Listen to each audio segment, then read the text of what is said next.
Learning a new language can be challenging, but there are several methods that can help you make it easier to learn German. Here are some tips to get you started. Start with the basics. Start by learning the alphabet, basic grammar, and essential vocabulary.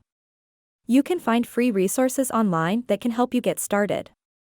Use language learning apps. There are many language learning apps available that can help you learn German.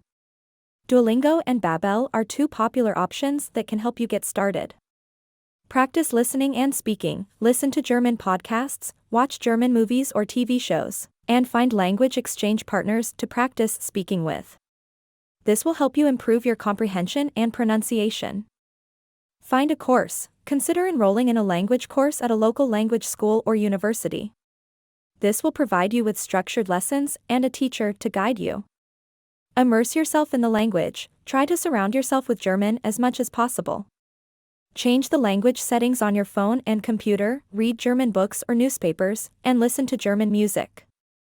Be consistent. Learning a language takes time and practice. Set a regular study schedule and stick to it. Even just a few minutes a day can make a difference in your progress. Remember, learning a new language is a journey, and it can take time and effort. But with consistent practice and dedication, you can learn German easily and enjoy the process.